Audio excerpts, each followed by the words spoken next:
Today, we're going to discuss the comfort zone We'll discuss the common belief that magic is just outside our comfort zone. and how the panic zone relates to the comfort zone. Welcome to the Franken Life Podcast.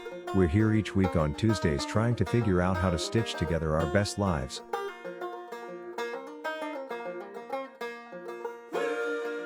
Welcome back. I'm Jeff. And I'm Troy. And today, we're going to talk a little bit about the comfort zone. So, we came across an interesting study, and it actually turned into a law. It's the Yerkes-Dodson law, which they did a study on these mice, and they were going through this maze. And they found that if they shocked the mice would try and make it through the maze faster, but only to a certain point, that after a certain level of shock, the mice would actually just hide. They wouldn't even go through the maze. Right. So by pushing them a little bit more, making them feel a little bit more uncomfortable, it accelerated their performance. But they'd get to a certain threshold and then it shut down. They were looking just to hide. So when we talk about comfort zone versus panic zone, there is a place where we can push so far outside our comfort zone that we impede our ability to learn and to grow. Yeah, so they kind of made a chart that on the one side was progress, and then on the x-axis was anxiety. And if there's no anxiety, there ends up being no progress. And they labeled that fat and happy, we call it, Yeah. where it's a place where we're so comfortable, there's not any need to learn or grow. So, Yes, exactly. And they labeled that as boring. okay. Then the middle was optimal, and that's some anxiety and a lot of progress. And then at the other end, there's panic, and that's when the level of progress quickly declines off. While the level of anxiety Continues to amplifies. rise. Sure. So it's interesting. I've always been a huge proponent of life begins at the end of your comfort zone. I've talked with Ellie about it. That's kind of our family motto. But I never really thought about the idea of the opposite side of that coin, that life ends at the panic zone.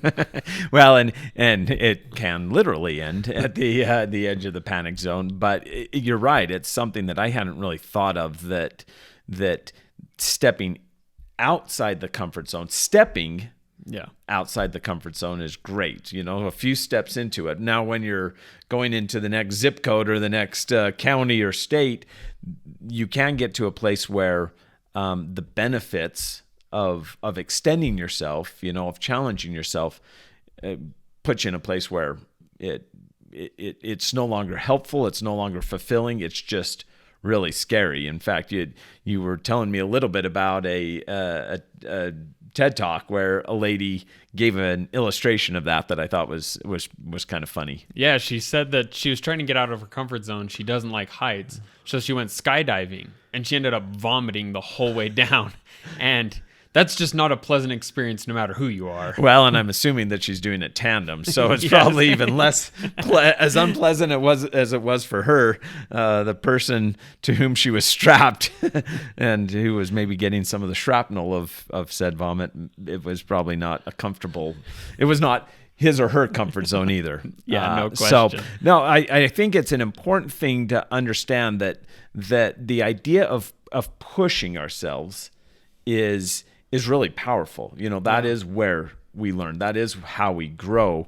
But feeling like we need to take these quantum leaps into into that unknown or the area beyond our comfort zone, it can be counterproductive. I mean, what we talked a little bit about is this idea that learning and growing is generally an incremental process. Yeah.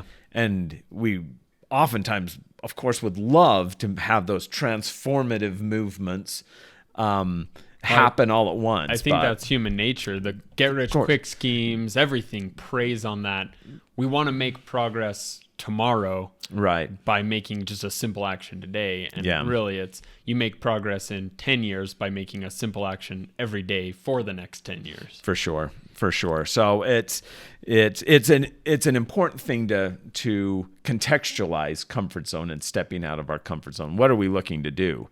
Is it something where it's somebody with a fear of heights going skydiving? That's kind of this massive movement into the or outside your comfort zone. Or are we looking to just learn and grow, become, a little bit better each day. And, the strategies that we're looking to implement often are informed by what we're trying to get out of it. You learn and you grow incrementally.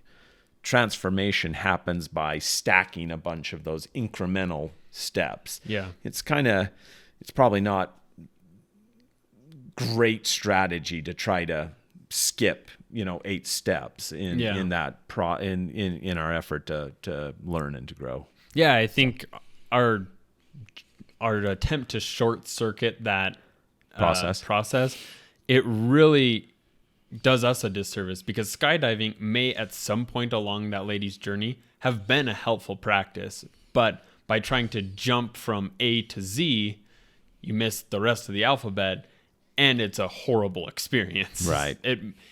That's, I think, where we get into a lot of trauma, is where people have been pushed to a place, they're pushed out of their comfort zone straight into their panic zone. Right. And it was kind of an interesting sentiment of this article that we were reading, that talked about this Yerkes-Dodson law, that talked about knowing the limits of your comfort zone and how far to push, but then also knowing the limits of your panic zone. Which is kind of, okay, at what point do you start to feel unsafe? And in between those two boundaries is this learn and grow. Yeah. Where we do learn and grow, but we also find fulfillment. Yeah. Which is something else that plays into that idea of the comfort zone and moving beyond that. Yeah. So several of the videos and articles we read talked about the comfort zone and then kind of a lineal path through the fear zone, which is kind of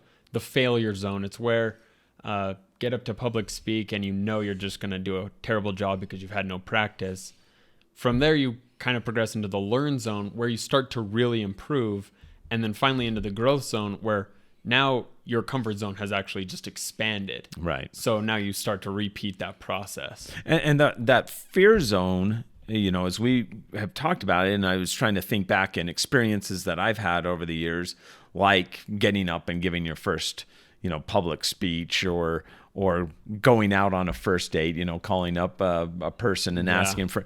Oftentimes that fear zone is it's pre-step, meaning it's a short zone, because once you engage in the activity, by and large, it doesn't mean that the next time I give a speech, I don't have any fear, but it's different because I've already kind of moved into that growth. So there still is nervousness. There's still, maybe some level of anxiety. So the fear doesn't necessarily go away, but it's so much worse before you've taken that step. Yeah. So it melds into that growth stage, or growth area, fairly seamlessly once we'll take action. You know? So that's the real key, is starting. Right. And I think that's the old proverb, the journey of 1,000 miles begins with a single step. And I think, getting that step in the right direction. And then the point you made is really just to reemphasize it, because it's such an important one. As soon as we take, maybe not right at the very moment, but just taking that one step outside our comfort zone, almost invariably and often immediately expands our comfort zone. Yeah. Which is really a pretty remarkable adaptive capability that we have. It's kind of crazy. Humans are designed for homeostasis. Yeah, that we can adapt so quickly. That something that felt uncomfortable can not necessarily be easy, but is within our comfort zone really quite quickly. So. Yeah, and I think that development of the comfort zone, then it's really a snowballing effect where, then in order to improve, you have to leave your comfort zone again, but you've already kind of left your comfort zone. Leaving your comfort zone is as much a skill as whatever the secondary skill is. Totally. Yeah, no, 100%, as we've talked about different practices and being more intentional in our lives. That is the one constant that that we found, is that you practice getting uncomfortable to some level, to the right, in the right way. You practice that becomes a skill. Yeah. Is that ability to keep on moving forward. And as that skill continues to develop, the ability to acquire this other knowledge and these other skills, it just continues to amplify. So that snowball gets bigger. Your capacity to do just continues to get bigger as your comfort zone expands and as you become better at stepping out of your comfort zone. Yeah. So, And I think it's a total peer pressure thing too, where if you start to do something, you're enabling everyone else around you to do that same thing. No, I think that's exactly right. Which is such a great part of how we've developed community. It's one of the sad things I think about social media is we really only see the end result. There's not a lot of that discomfort in the process. The incremental part of the story. And so that can be a little disheartening, but it's important to recognize that everyone's had to go through some level of discomfort, and everyone's comfort zone is different. Sure.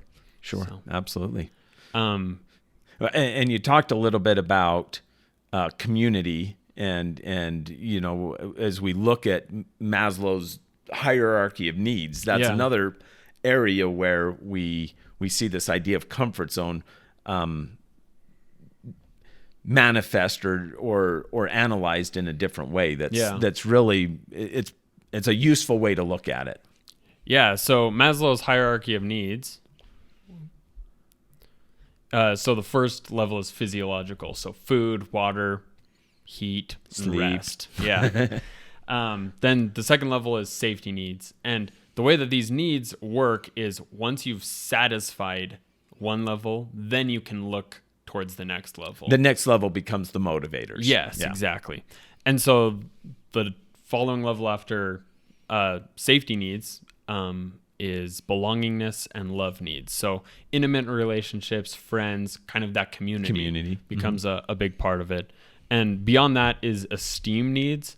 And that's really the prestige and feeling kind of an external sense of accomplishment and validation. Right. And the final level is really where the comfort zone and pushing outside of that comfort zone comes into play. And that's with self-actualization. And that is achieving one's full potential. And that includes creative activities and really whatever fulfills you personally, right. That internal validation. And as we talked about it, the thing that struck both of us kind of independently and maybe in slightly different ways in light of what we're working on is that sort of fourth level, that prestige level. Yeah. It's actually one that I think so much of society is in right now, where they have at least some level of community, some level of that kind of interconnectivity, but they're now sort of jockeying for social positioning. Yeah. And the reason why I think it struck us is that can be such a toxic motivator. Yeah. Especially with everything that's available to us today, notably social media, but also just the abundance. Yeah. So materialism, materialism and some of the toxic elements of social media really are all about this idea of prestige. Yeah. Finding your own sort of or being motivated to try to establish a position in society. Yeah, for sure. So I don't know what you explain kind of what your take on that was. And I think what was really interesting for me is looking at each of the levels. Mm-hmm. Anytime that motivation goes beyond what you need, it becomes damaging. So you look at physiological needs, drinking too much water or eating too much or sleeping too much. Any of those things excesses in excess start to, like, the return on investment starts to become negative. Yeah.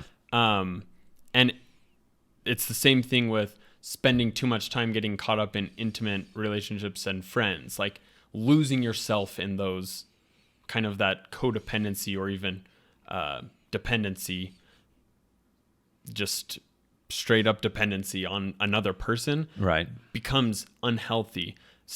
And then you look at the prestige, and if that's all you're focused on is having others make you feel validated, Yeah. it really becomes quite a damaging psychological motivator. Right. So that's where Maslow, I think, got it right, is you have to just keep moving up into the next level, because as soon as those things are satisfied, the next level becomes possible. So if you don't have food, you can't move up and worry about safety. Right. It doesn't matter how safe you are if there's no food.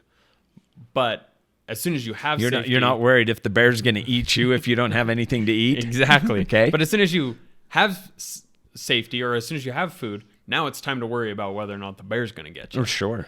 And so I think that self-actualization at the top is really unlimited. That exploring what makes you fulfilled, you can do that forever and really find that benefit. Right. But anything below that, if you stay in that level and focus on that level too much, it just totally Right. can eat your life away. And it's there's a book called Emotional Success, and it notes the emotional response. He refers to, and I don't remember the author off the top of my head, but he refers to the emotional response of pride, which is this notion of prestige or esteem, where you view your ability to contribute to community, to be a positive contributor to community, and celebrate the ability of others. So there's not a competitiveness, or there's not a comparison that you're drawing between you and somebody else. You're able to celebrate both yours and everyone else's ability to contribute to community.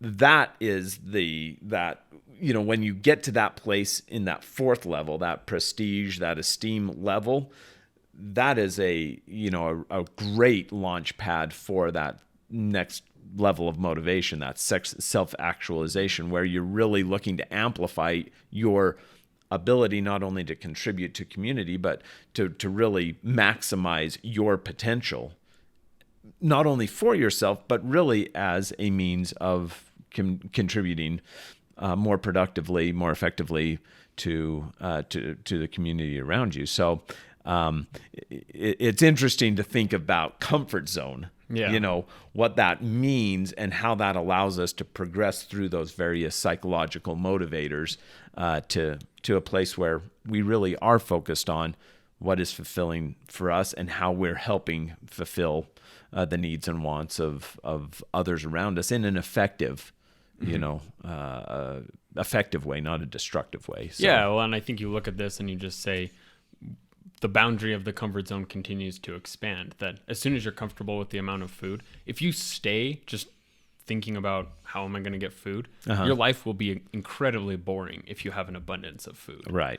And so it might feel comfortable, yes, but it's not going to ever be fulfilling or have any level of meaningful progress. And so I think that's really where that mouse study and the boring, optimal, and panic categorization really makes a lot of sense. Yeah. So it's interesting to kind of connect all these psychological things, and we'll link to the article that in the show notes that we got a lot of these ideas from. But it's been a really interesting discussion thinking about comfort zone, and then also realizing, we also need to figure out what are the boundaries of our panic zone. Right. And how are we doing in terms of what's motivating us? Yeah. If we're thinking, hey, I want that nice car to impress everyone so they think I'll be successful, I might be pushing into the comfort zone in terms of how much I work or whatever else. Yeah. But ultimately, is the motivation something that's going to yield fulfillment, or am I kind of the hamster on the wheel that I'm going to be constantly chasing things that don't ever provide fulfillment? So that needs to be one of those elements as we consider, okay, how are we going to learn? How are we going to grow? Is focusing on those things or trying to identify those things that are going to make those efforts fulfilling. Yeah, the direction that we're moving. Like we've talked about with velocity. Right. Speed is important, but it's really the direction that you're headed that matters most. That if you're looking at growth, meaningful growth in a direction you want, that's when you know you're on the right track. Right. And so this is why we've modulated a little bit to this notion of Frankenlife. Is here are a lot of different philosophies that seem discrete, that seem like they are independent of one another. But as we begin to stitch those together, Yeah. as we begin to try to draw those connections between them, they provide insights. They illuminate things in a different way that help us to be more more intentional and ideally more effective at making sure that our efforts and actions and our motivations are really aligned in a way that push us towards what we really want, our best lives. Yeah. So that really is what